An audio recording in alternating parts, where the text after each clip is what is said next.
We ain't getting no younger. We might as well. Yeah, hit it. I don't know the words. Something about white girls. You know the words? You're making me sing it. Yeah, sing it. Let's get married. I fucked up. We gotta do it again.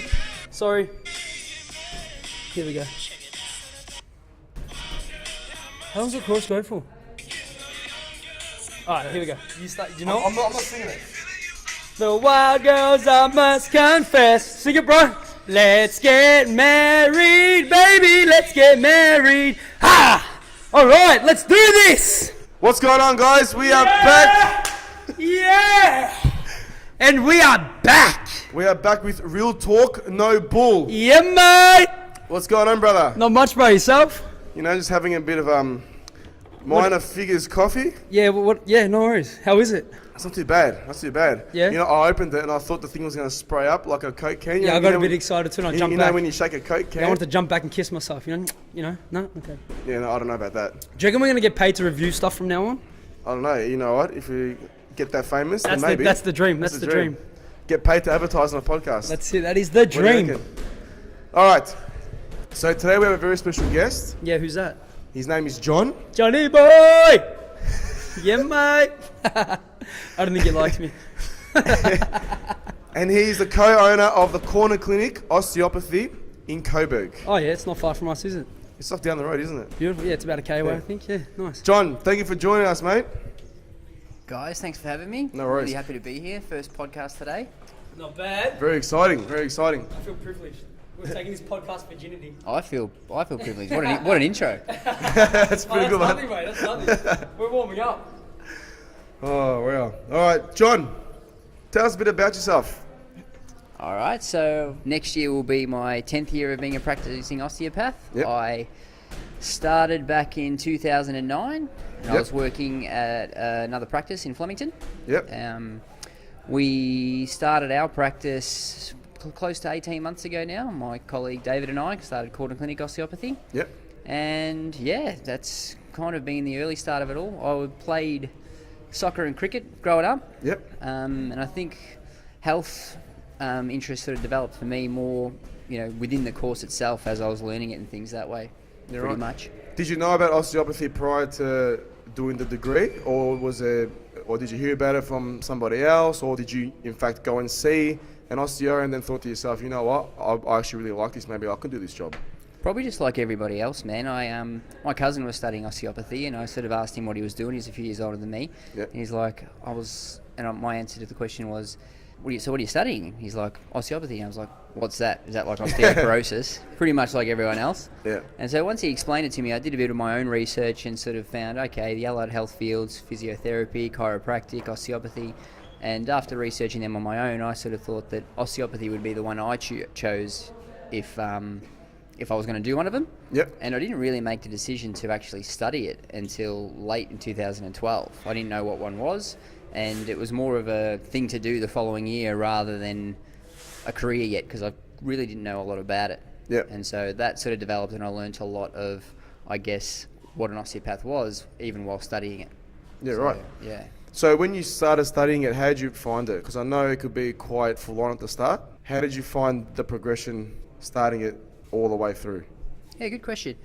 I found that because I didn't have to study certain subjects like I did in Year 12, I wasn't naturally good at English, and I was more of a math science guy. And so once I was studying things that were interesting to me, I actually didn't find it too hard. I had a pretty good memory, and so early days with anatomy and things like that, it was not too hard for me to just sit there looking at all the body parts and slowly learning them all, and didn't really find it too bad, to be honest with you. I wouldn't say I enjoyed the study, but did the work, got the marks, got through. It's sort of, looking back now, I remember uni feeling like it was a long time. Yep. And that was 5 years worth. And I've been practicing for 10 years, which feels not even half of that. So, in terms of how quick things go, I really enjoy the practicing component compared to uni, but I wouldn't say I struggled with it. I enjoyed most of it. Yeah, beautiful. So, John, how did you find the transition from being a student to actually working in the field?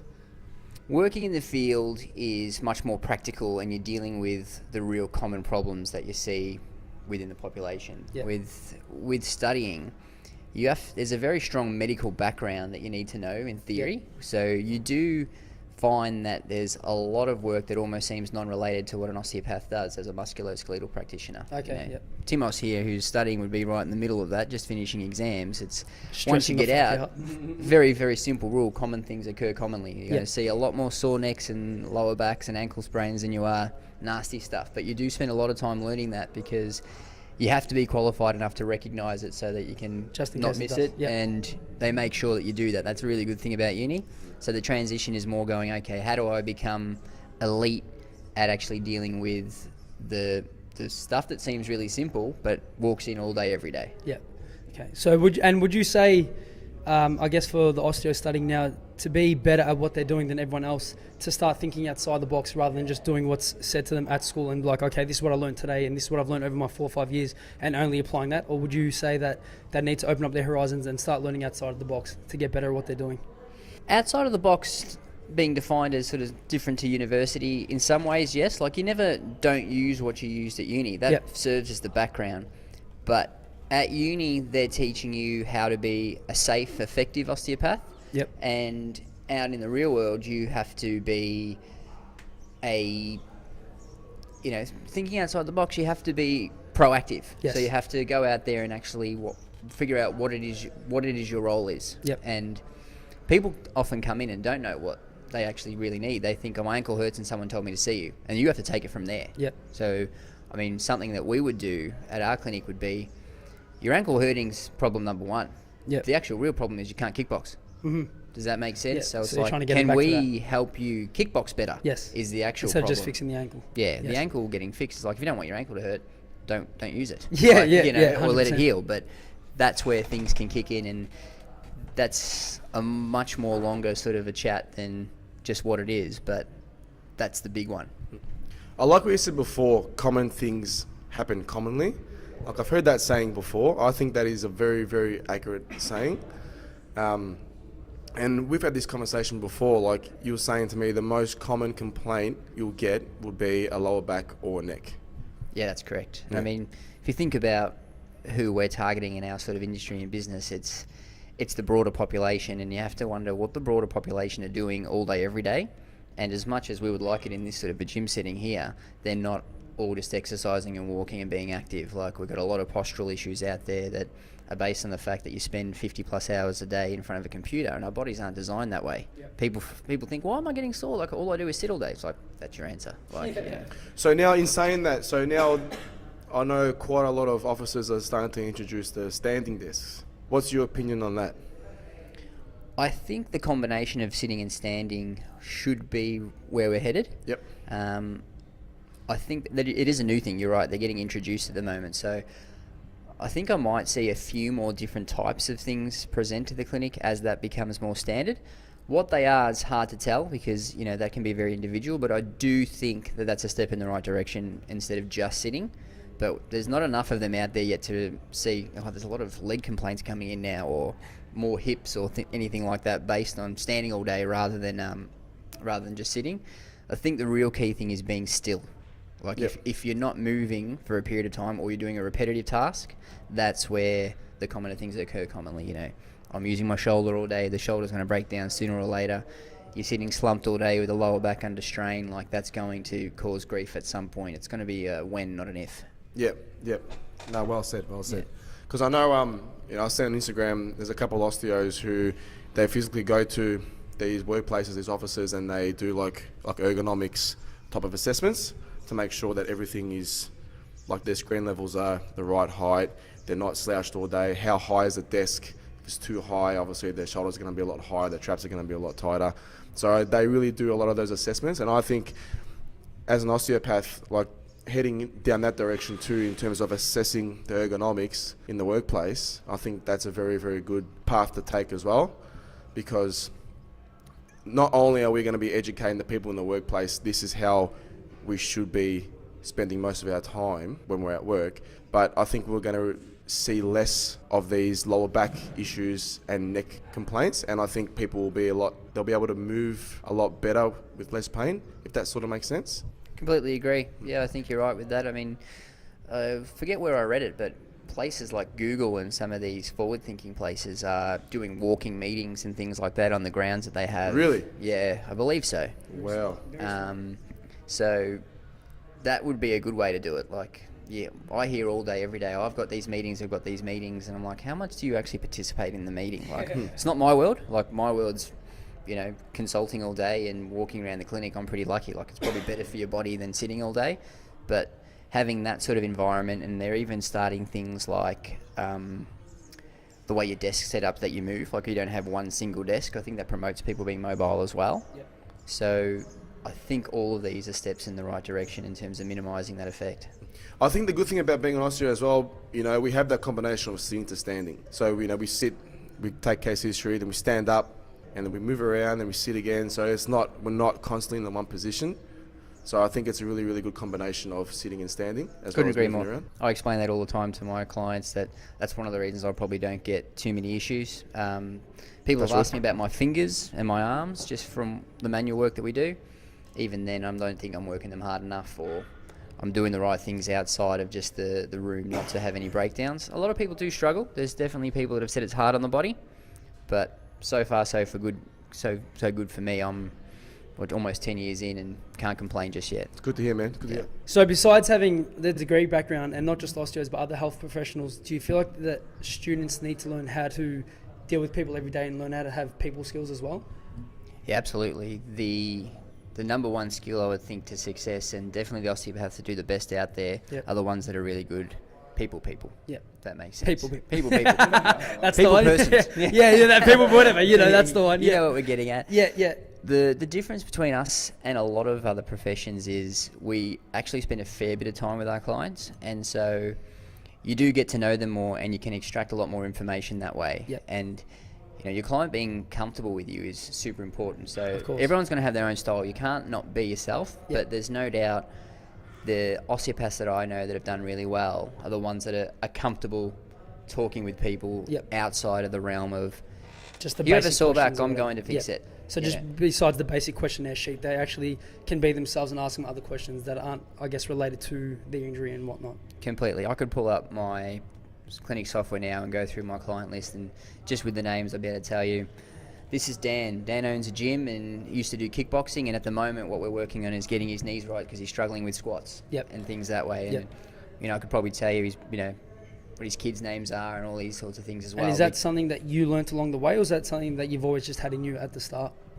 I think I've honed it. It was always there, and then I probably realised that it was important as well, because I was always genuinely interested as well. So I think that's probably more particular to my style. I know other osteopaths that probably wouldn't be as personal as I. Most of my clients would know about my personal life as well, just because, what are you doing over the weekend? I'm like, I am going to go do a whole bunch of things, and who I'm doing them with, all that sort of stuff, and I'm pretty open about it because it seems natural. Of course. That's not everyone's style, but you can still do it. I think that's the same in our careers, in our job.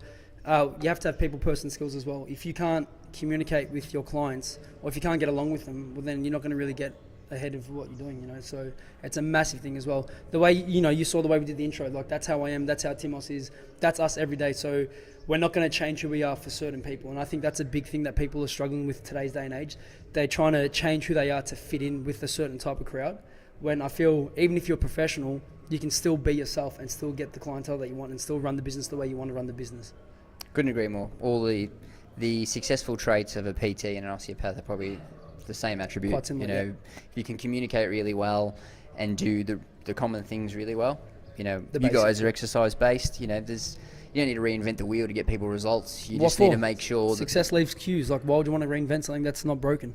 Exactly. Yeah. And so your skill would lie more in keeping that person motivated and on the right track, rather than having to teach them a new exercise. Yeah, some bullshit on the fucking Bosu ball. Well, I was just... Well, actually, it might be good for you, but I don't know. I was literally just had this view in my head of someone doing an overhead single squat on a Bosu ball, and I'm like, they're going to end up in my office. Yeah, and then you see me run over and fly kick him in the fucking head and kick him out of the gym. Fuck that. Yeah, no, you're exactly right. But yeah, if you keep them doing all the right things, you are what you consistently do. Yep. And so that's sort of how I try to roll with it as well. So now you're working almost 10 years within the field. Where do you see the field actually going? So which pathway do you think it's actually starting to head towards? So when you refer to the field, obviously osteopathy is quite young from an Australian perspective, and also quite small if we compare it to physiotherapy and chiropractic. I think it's really good that we're getting larger university numbers coming through, because I think that'll improve a lot of awareness of osteopathy.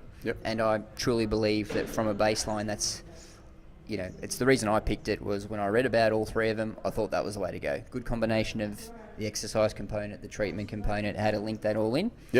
And so what I'm looking forward to is hopefully not explaining to every single person what an osteopath is the first time I chat to them, because that's definitely been my life for the last 15 years, because it's not well known. Growing. Most people around me know what an osteopath now is, at least, because I am one. The other thing that's a little bit of the unknown is how everyone's going to fit into it, because there's going to be more numbers of graduates like yourself coming out, trying to fit into practices as well. And so more than ever, you're going to have to be really good at the stuff we discussed earlier. Like, if you don't separate from that, there could be a lot of non-working osteopaths as well, because 100%. I can see how they might not all fit into businesses. But hopefully we grow and they all fit into businesses. There's plenty of people out there that could really use our help to improve their lives. So touching on that, how important do you feel marketing is for an osteo? How important is that for young students to learn early on before they get their degree finished and then they're just sitting there like, fuck, I don't even know what to do, how I'm going to get clientele? That's a very good question. Look, early days, we're talking about people that are pretty young as well. Like, your average graduate's going to only be about 23, 24. And so talking from when I was that age to where I am now as well, the importance of marketing is, there's no doubt that it's a big one. They're still honing a lot of skills at that point in time as well. Like, there'd be nothing wrong with a student coming out going, look, I really want to learn, be a part of a clinic that can do all that for me so I can be my best osteopath, because there's a lot to still go. For sure. And to answer your question about how it's changing as well, like back when I first started, there wasn't probably any of the businesses out there that had Facebook pages or Instagram pages. Definitely not. And there was a few that were sort of wary of going down that path, because we have a medical sort of professional look about us as well. I'm enjoying the fact that it's becoming a little more sort of open, and we've got more and more people doing social media, being a bit more real on there rather than white coat, as we call it. Putting on a persona. So that's going really well. I think it's important. 100%. I'm going to learn a little bit more about it. I've definitely got to improve our social media pages and things. But yeah, to answer your question, in terms of where it's at with uni, I think they stick with that because we are dealing with a fairly significant health topic, and their importance is to make sure that they put people out there that aren't going to injure people or miss things. So I'd almost say it'd be more important for practices to guide their graduates and things, learn how to market and learn how to be the best osteopath they can, and the marketing stuff will come to the side of that. There's plenty of business. There's plenty of courses and things out there as well that are now doing that as well, and they're probably more targeted to people like myself who have got a business that can actually, you know, put it into practice a bit more rather than being in a room and dealing with the client. Just touching back on the question before, where do you see the field sort of going? I speak to quite a few osteos, and a lot of them have sort of a different view on where they think it's going. Most of them think it's heading more towards the exercise rehab direction. Some of them actually think it's heading more towards the more biopsychosocial sort of direction. What's your view on that? What do you reckon?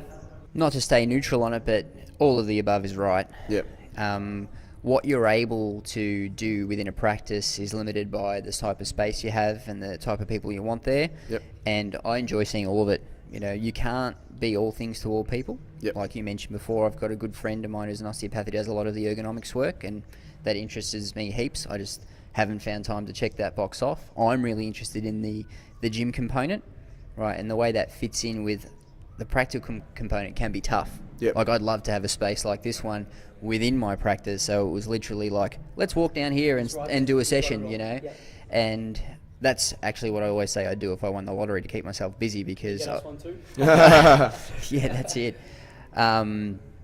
Because that would be complete. There's just no doubt about, I tell all my clients, I go, hey, your best is let me help guide you in terms of what injury you've come in with, and let's get some exercise going.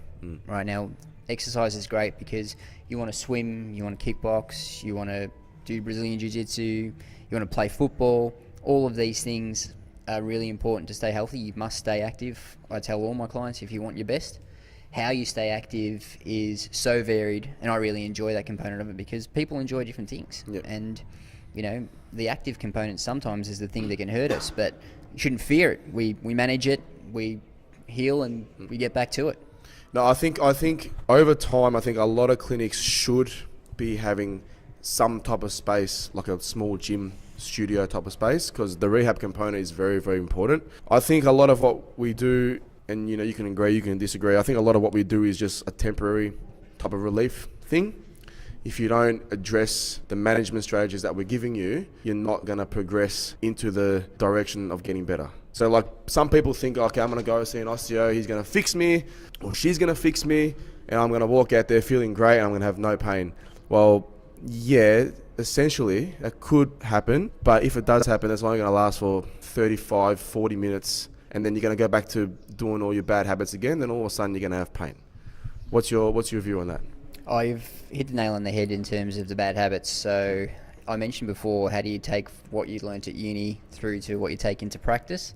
And identifying someone's bad habits or maintaining factors is the key point. Now, the thing that's good about what we do is there's always more than one way to address them.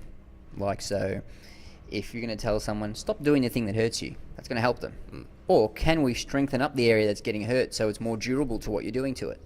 You know, you guys got kickboxing background. Yeah. There's no way I could kick the bag like you guys. And it's probably got to do with the fact that you've conditioned your shins and feet better than me. Yep. I might have legs that might be of similar strength, but you had to build that over time. And so it's very similar in terms of all the injuries you go with. Runner's knee, for example, people who just take up running, it's like, my front of my knee's getting sore. Why is this happening? Yeah. It's like, well, your actual body isn't used to running anymore. Now, the actual specifics of that are different for every person, but if we figure out what they are and treat both the symptom of that so you can start running and stop you from getting sore, the running itself will actually build up your endurance as well. So that's what I mean by the component of it. Yep. You know, could I send you to the gym and do squats and do a rehab program? Absolutely, if it's available. But we've also got people that are living very busy lives. Like if I've got a CEO who steps in and he works an 80-hour week or something and he tells me, I need you to get me better and this is the amount of time I can deal with it. Unfortunately, they might not involve 3 1-hour sessions doing a very specific plan in the gym. It might involve 10 minutes a morning doing 2 exercises. Yeah, that's right. And so is it the optimal? Absolutely not. But can we get there and can we track it and improve it and give him the best situation we can, or her? Well, that's what I mean. Like, I think having a clinic with a small space, like a gym space, is very, very important because it allows you to sort of say, okay, after we finish treatment, I'm going to take you downstairs, I'm going to show you what you're going to do, and I'm going to try and kickstart you straight away, because that's going to sort of start leading them into the right direction and give them an idea, okay, this is what I've got to do to get better. Couldn't agree more. That is 100% what would be the best way to go. Do you not find that it's a problem if you go to, say, an osteo, chiro, physio, who actually don't train or don't do any form of physical activity, telling someone that does physical activity to stop that so the pain goes away? Like, that is the biggest problem I feel if I go to someone with a bad back, stop lifting. Have you lifted before to tell me to stop fucking lifting? Like, what the fuck is that? Do you feel like that's a big problem that we've got going on at the moment? I agree. You definitely have a lot of different people with different backgrounds. Like, you know, as an osteopath, we've got a very similar uni background if I talk to another osteopath. Yep. But my background in terms of strength and conditioning and ergonomics and things might be different because I've chosen to take more of an interest in it, like Timos here as well. So you do get very different backgrounds, and that does come out. And does that go back to, I guess, thinking outside the box again? Like I said, if you want to be a bit better than that, start doing things outside of the box instead of just doing what's set in the course of what you're studying. So you took interest in strength and conditioning, but that's not something you had to do. You wanted to do it because you enjoyed it as well. Correct. But that also helped you become a better osteo, right? Couldn't agree more. Yep. So, and you know, we keep using terms like osteopath, physio, and chiro. I always say to my patients, they'll say, oh, you know, I saw this person, or I find osteopaths better, and these sorts of things. And I'm glad when they say that to me, obviously. Yep. But the truth is, I consider myself a health practitioner. Yep. And I know physios and chiros out there that I think are fantastic, as much as I know that there's other osteopaths out there that I think could be lacking in certain areas. Yep. And the areas are the ones you touched on. You want to know what's the way to get someone feeling their best. Yep. And it's been proven beyond that some form of exercise should be included in that. For sure. And we do need to know, because you're going to get different personalities that come in. Like someone hurts their disc because they were doing powerlifting, like yourself. We touched on that earlier before we were recording. Some people hurt their disc because they sit in a cab all day. Yes. And they don't have time to go to the gym because their job revolves around being in the car all day. Yeah. So although we'd love to take that person into the gym or do the exercise component, it just might not be available to them. So I think what makes a good osteopath is someone who can actually tailor what they're doing to give someone the best options they can. Now, ideally, I agree with Timos. If let's get you doing some regular exercise in an area with great equipment that's going to really help guide you. Yep. But if we don't have that, we don't want to feel like we wash our hands of someone and go, oh, look, you're condemned. We want to put something together for them and say, all right, cool. Here's what's the best, and now here's what's customized to you. Yep. Right, and if we can do that, then we're going to get people results. Yep. And that's very different for every person that walks in, and that's more of the skill. The injury is exactly the same, but the person who walks in is very different. And if you can articulate that very well, and then customize your program to that person, that'll make you a successful osteopath. Yeah, 100%. I couldn't agree more. And it's funny, like you say that, because that's where sort of my name came from, like take control osteo. Like I believe your health is in your hands, like in terms of the patient. Like we can only do so much for you. If you don't take control of your own injury and rehab, you're not going to get better. It's as simple as that. I couldn't agree more. One of the things I learnt during my last sort of 9 years is that we work in a field where I do think most of the injuries that come in actually have a fix. They might be long, they might be arduous, but they do have a fix. I'm really glad I'm not in a medical field where I'm giving people diagnoses that I think are unfixable or unimprovable. Yep. Right? That's depressing to me. To be honest, I'm really into going, hey, we can improve you, definitely. Like that's my job. It's going to take some time. If you've got patience and you can listen to me and we can work together on this, it's very, very rare. I've never actually said it. I'm like, yeah, we can get you better than this for sure. It's different for everybody and you get out what you put in, but I think it's directly proportional as well. People who put in more get out more, and us guiding them, then that makes my job pretty easy, to be honest with you, and a very happy place rather than depressing. Couldn't agree more, man. 100%. So, John, what's some advice you can give to future osteopaths, whether they're just exiting the course or just starting it or halfway through? What's the best advice you can give them? I'd be proactive about looking at places to work. I think in the short term, it's going to be harder to find good places. Yep. And there's a lot of stuff out there from owners like me and things about mentoring. If you can find some genuine people that are going to actually mentor you and guide you through the initial phases, like it can be daunting. You go from clinic where you're mostly just treating your friends and maybe some family to people that are paying, a lot of money to actually see you. And so having a good framework for actually developing as an osteopath in the early stage, I think is super important. Yep. So if you can find yourself a good place where people are going to do that for you and you're in a good environment with a team like that that's supportive, that would be a big one. Yep. And I think that they might be in shorter demand in the short term as well. So I'd be sort of out there making contact with people and clinics, within your last year, especially if you're keen to start up practice. Network, 100%. I couldn't have said it better, man. 100%. I've been saying that for a very, very long time, and it's really, really good to hear you say that, because it's I think you're... I know you have. But to hear that, it's reassuring, because it's you're 100% right. I think people that get into this little bubble and like, oh, I'll wait till I finish and then I'll decide what I'm going to do. It's like, no, you need to do it now or as early as you can. Start networking, start meeting them, ask questions, and I think that's the best way to go. 100%. Yeah, it worked well for me. Back when I was doing it, I'd had a folder on my computer with every letter I'd written to a clinic owner, every interview I'd done, all that sort of things, to try to just see what the actual jobs were out there, because it's very different. Like there's lots of different practices out there that look in lots of different ways and work in different ways, and you want to find one that's going to sort of suit you and help you develop.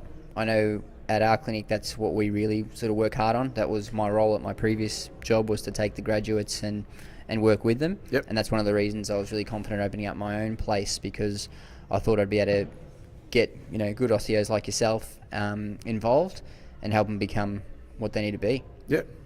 Beautiful. Well said, John. All right, John, well, thank you very much for joining us today. I hope you had fun. So now it's that time. Oh, wait. No. I just wanted to say thanks for having me, guys. My first podcast. Always a pleasure, mate. Always a pleasure, man. You're more than welcome to come down here anytime you like. You're just down the road. enjoy doing it. We'll get another one done We soon. should do 100%. some more of this, Yes, what's it called? Minor Figures coffee. Minor Figures. Nitro Cold Brew. Shout out to whoever they are. The plan was to get you all hyped up to make this easier on me. Guys, That's I'm it. sponsored. Use my discount code. These nuts. All right, is it that time, Timos? It's that time. All right, brother, give me a word. So at the end of every podcast, we like to freestyle as a joke. So someone give me a word.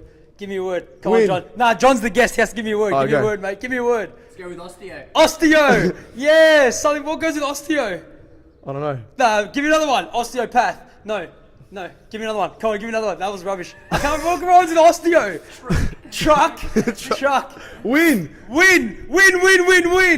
No, I don't like that. Give me another word. Bro, win, spin? What do you mean you can't? Nah, I don't know. Give me another word.